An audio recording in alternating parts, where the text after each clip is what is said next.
थे। अब भगवान श्री सुखदेव जी राजा परीक्षित ने श्री सुखदेव जी से निवेदन करते हुए प्रश्न किया है क्या कि कथितो वंश विस्तारो भवताम सोमसूर्यो राज्याम चोभयः वंशयानाम चरित्रम परमाद्भुतम्।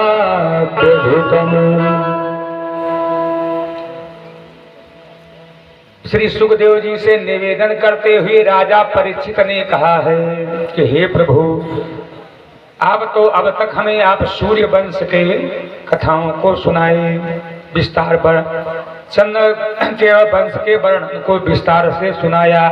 अब आपके मुख से हम यदुवंश की पावन कथा, भगवान कृष्ण कन्हैया लाल के पावन चरित्र का गुणा अनुवाद आपके श्री मुख से सुनना चाहते हैं कि श्री कृष्ण भगवान ने मेरी माता के गर्भ में रक्षा कैसे किया था और उन्होंने हमारे दादा युधिष्ठिर, अर्जुन, भीम, नकुल, सहदेव इन 5 पांडवों को कौरवों की इतनी बड़ी विशाल सेना होने के बाद भी विजय कैसे दिलाई थी। अभी अभी आपने गिनती में बलराम जी को रोहिणी और देवकी के दोनों पुत्रों में की है। योग माया मनुष्य के शरीर धारण करने वाले या सब सारी कथा हमें आप साथ विस्तार पूर्वक सुनाइए। श्री सुखदेव जी ने राजा परीक्षित से कहा कि वासुदेव कथा प्रश्न पुरुषाना स्त्रीं पुनांत ही वक्तारं पृच्छकं श्री स्त्रदा अशपाद सलिलम यथा। कि हे राजन, भगवान केवल गोविंद कृष्ण कन्हैया लाल के नाम लेने से ही प्राणी का उद्धार हो जाता है। नाम लेप भव सिंधु सिखाइए।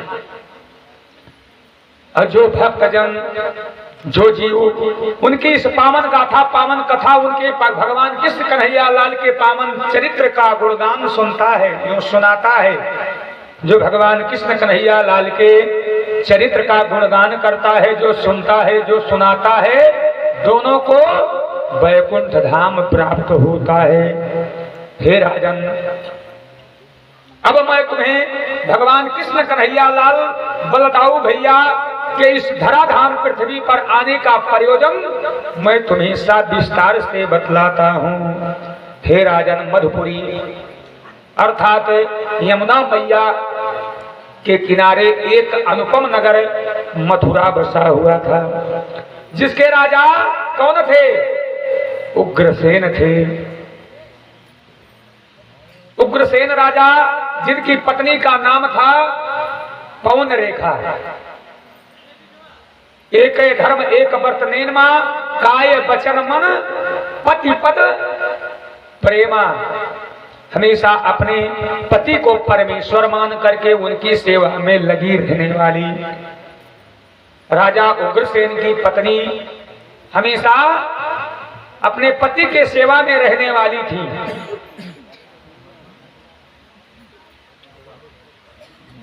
श्री सुखदेव जी ने,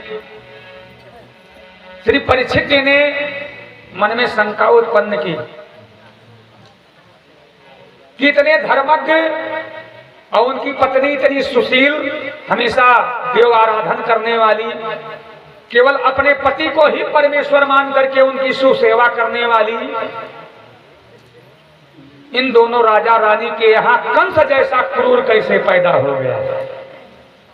क्योंकि माता पिता अगर सज्जन है तो उनके आने वाली संजान शिक्षा तो भी उनको वही मिलनी है, अच्छों की संतान भी अच्छी होगी। लेकिन राजा परीक्षित ने पूछा कि इतनी क्रूर संतान, कंस जैसी क्रूर संतान कैसे? इतने धार्मिक प्रवृत्ति, इतने संस्कारवान, इतने बुद्धिमान के घर कैसे संतान ने जन्म लिया है? तब श्री सुखदेव जी ने कहा कि हे राजन, वह संतान कंस अपने पिता की संतान नहीं था, तो कंस अगर उग्रसेन का अंश नहीं था, उनकी संतान नहीं था, तो किसकी संतान था वो? श्री सुखदेव जी ने सब विस्तार से बतलाया है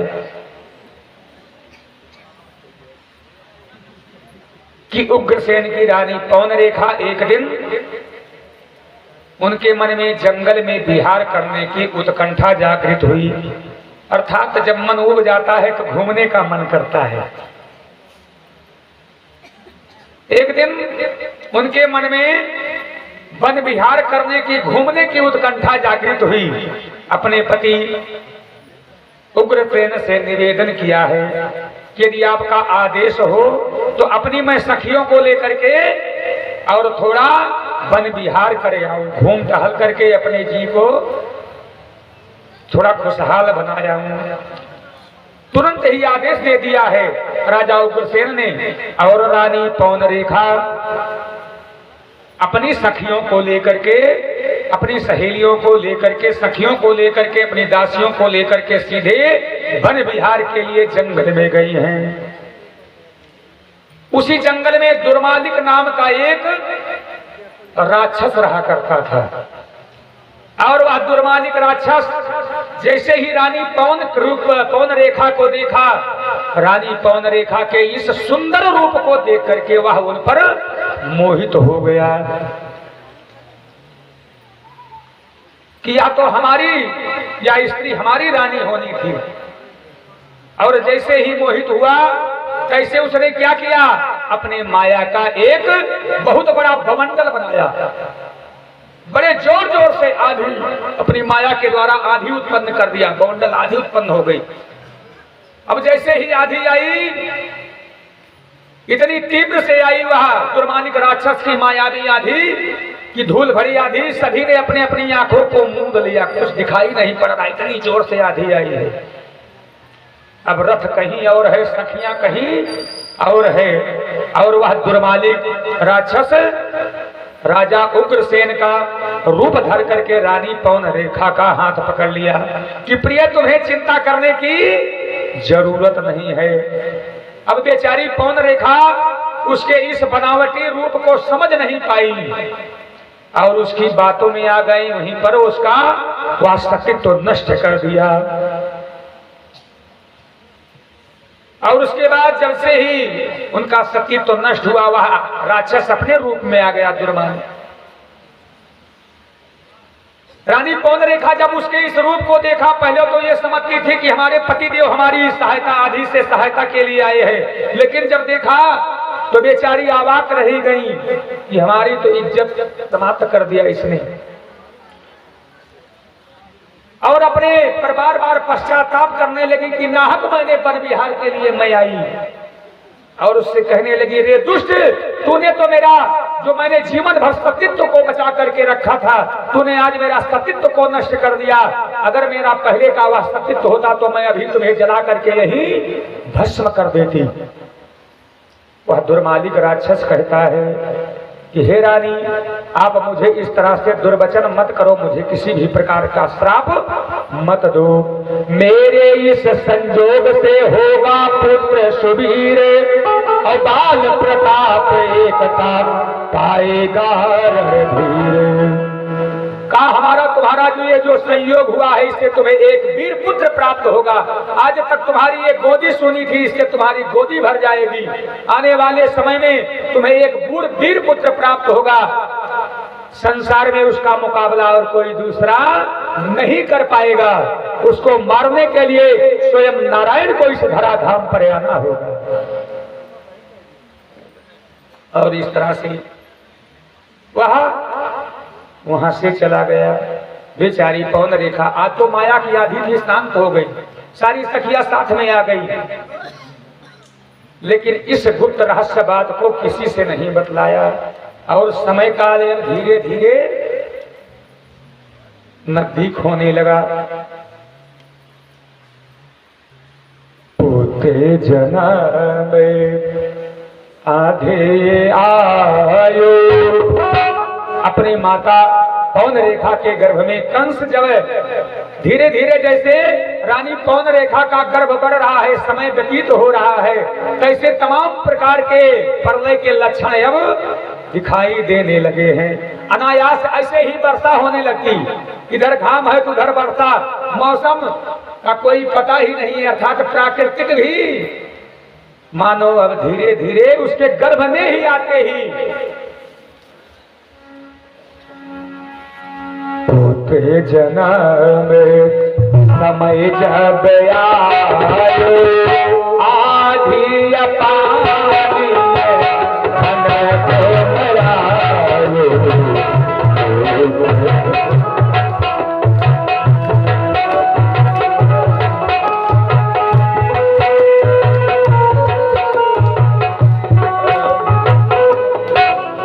अर्थात प्रलय के लक्षण उसके गर्भ में ही, और जब उसने जन्म लिया तो अनायास अब ऐसे लगने लगा कि जैसे प्रलय आने वाला हो, संकेत होने लगे, प्रलय के संकेत होने लगे।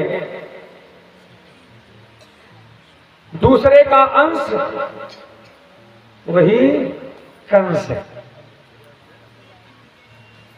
अब धीरे धीरे ये बड़ा हुआ, बचपन से ही दुष्ट है, क्योंकि अंश किसका है? राक्षस का, दुर्मालिक राक्षस का, और राक्षस के राक्षस ही पैदा हुए, साधु थोड़े पैदा हुए। बचपन में ही खेलते समय अपने साथी बालकों को ले जाकर के उनके गर्दन को पकड़ करके कहीं कुएं में ढकेल देता, कहीं गर्दन काट देता।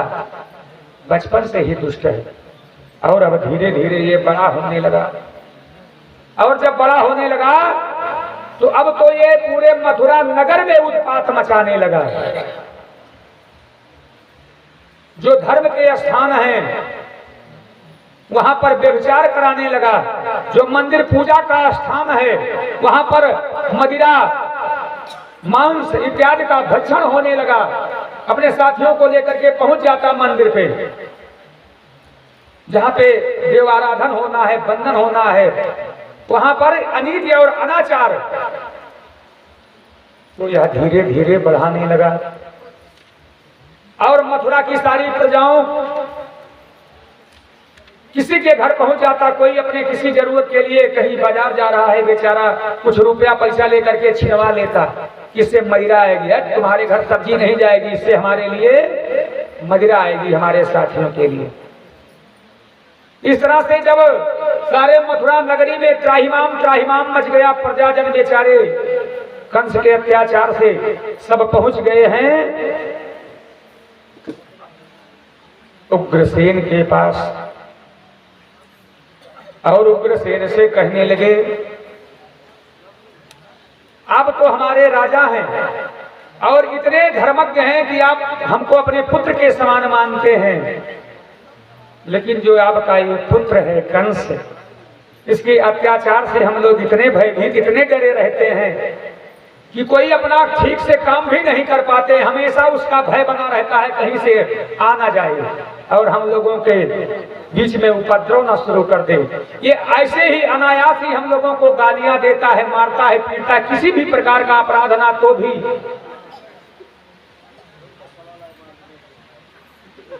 उग्रसेन ने कहा, आप चिंता मत करो, अभी वो बालक है, मैं उसे समझाऊंगा, वह अवश्य समझेगा। सारे बेचारे मथुरा नगर प्रजाजन उल्हाना दे करके चले गए हैं।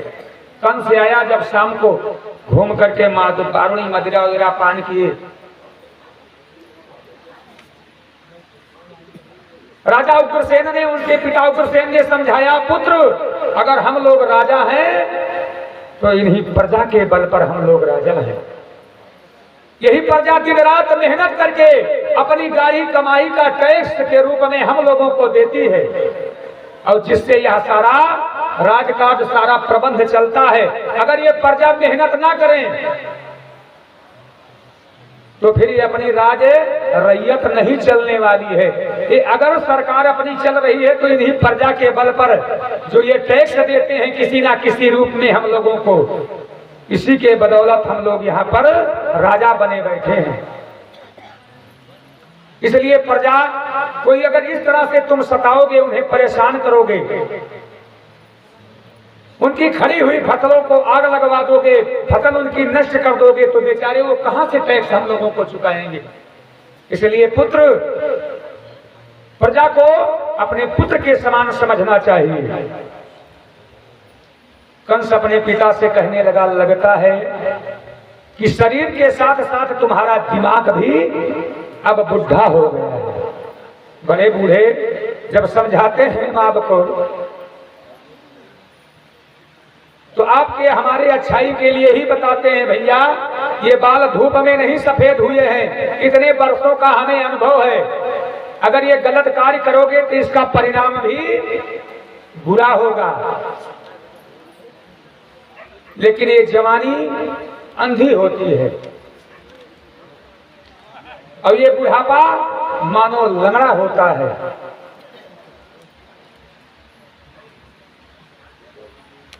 राजा उग्रसेन समझाते हैं कि बेटा हमें ऐसा नहीं करना चाहिए, प्रजा को पुत्र के समान मानना चाहिए।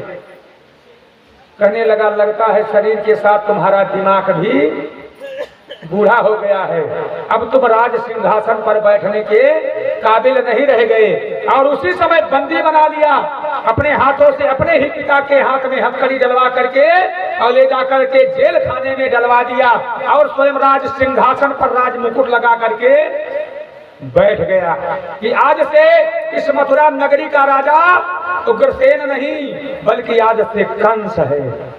जो हमारे पिता के जमाने के पुराने फरमान हैं, जो कानून हैं, संविधान है, वो आज उनको यहीं पे समाप्त किया जाता है। उसको जलवा दिया और अपना नया संविधान लागू करवा दिया कि जितने भी मठ मंदिर हैं, जितने उसमें साधु संत रहे, सबको ले आकर के जेल में डाल दो। बहुत दिनों तक माला डोला करके मजा किए हैं। और जितने जेलों में ये दुष्ट जन बंद हैं, उन सबको छोड़ दो, बाहर निकाल दो।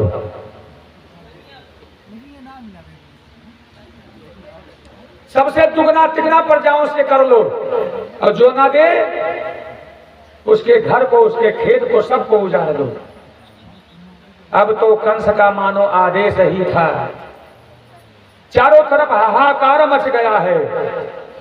करही उपाध्रो अरे असुर निकाया कि करही उपाध्रो असुर निकाया नानाय रूप रही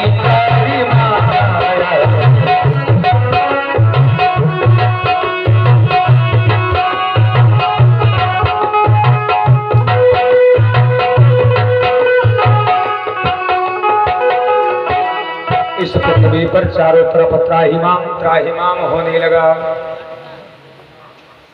आपने कथा में सुना था कि पृथ्वी मैया ने राजा परीक्षित से कहा था कि चाहे संसार में भगवान ने जितनी सृष्टि का भार मेरे ऊपर रखा है, अभी चाहे इसकी और 2 गुनी तिगनी भार सृष्टि किया जाए, लेकिन फिर भी भार ग्रहण करने से मैं जरा से भी विचलित नहीं होती। लेकिन अगर मेरे ऊपर जरा से कहीं भी एक रत्ती पाप होता है से उस पाप से मैं डगमग होने लगती हूँ। अब यहाँ तो पृथ्वी पर कंस का अत्याचार, इतना अनाचार पापाचार हो रहा है कि पृथ्वी मैया को अब ये लगने लगा कि कहीं मैं डूब ना जाऊं, रसातल में ना चली जाऊं। एक बार तो भगवान ने अपना 12 रूप धारण करके मेरा उद्धार कराया है, अब कहीं अगर फिर जला इस अथाह जल में चली गई, रसातल में चली गई, तो फिर कैसे कौन उद्धार हमारा कराएगा। इसलिए अपने ऊपर अत्याचार पापाचार अनाचार से धरती मैया अपने मन में कंपित हो गई और अपने किस रूप में आई, गाय के रूप में आ गई और पहुंच गई है ब्रह्मा जी के पास में। निज संताप अरे सुनाय से रोई निज संताप सुनाय सरो काहू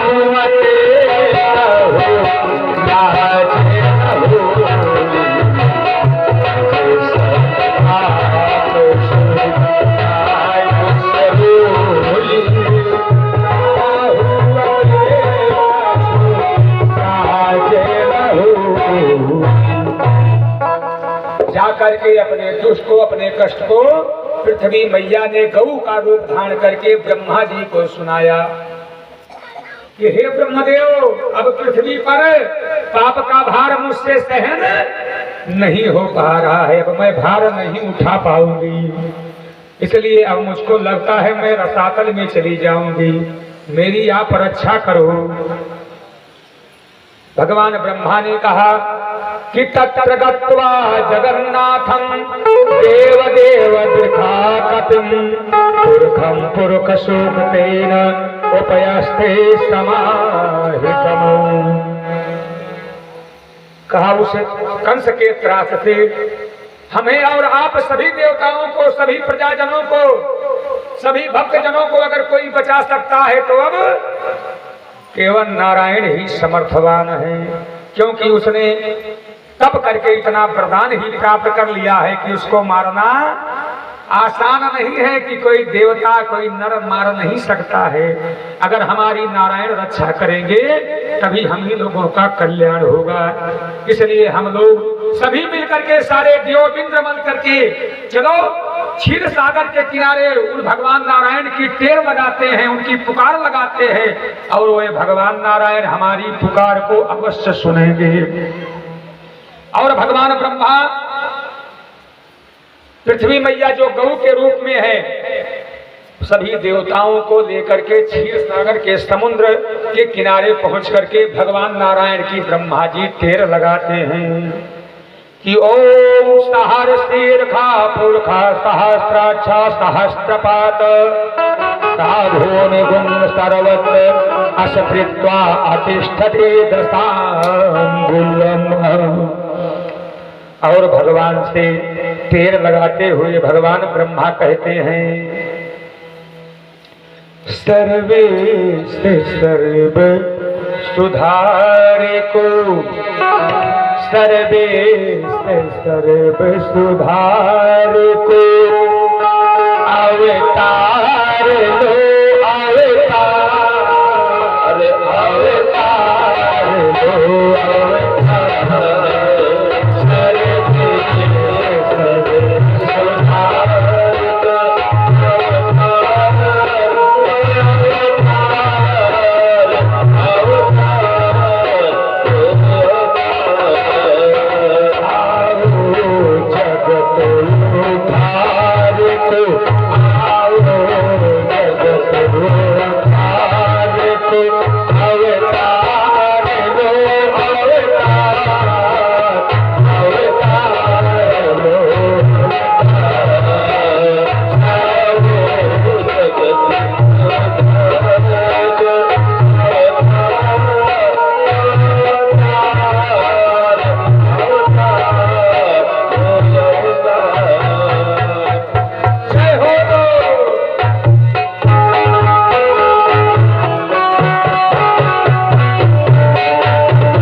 को अवतार लो, संसार को अवतार लो,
सब ओर शांति प्रसार हो, सर्वत्र सद्गुहार सर्वत्र शांति प्रसार हो, सर्वत्र सद्गुहार फैलाओ से प्यार को, फैलाओ से प्यार को, अवतार हो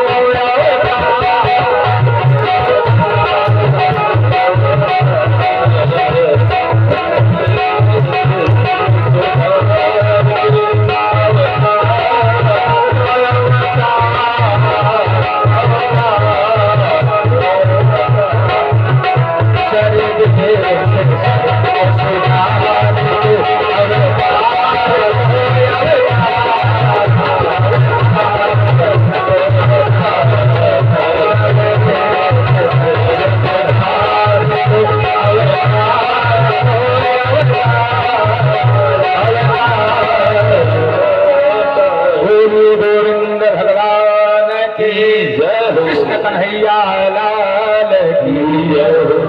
और जैसे ही ब्रह्मा जी ने क्षीर सागर के किनारे ऐसा टेर लगाया, ब्रह्मा जी को पुकार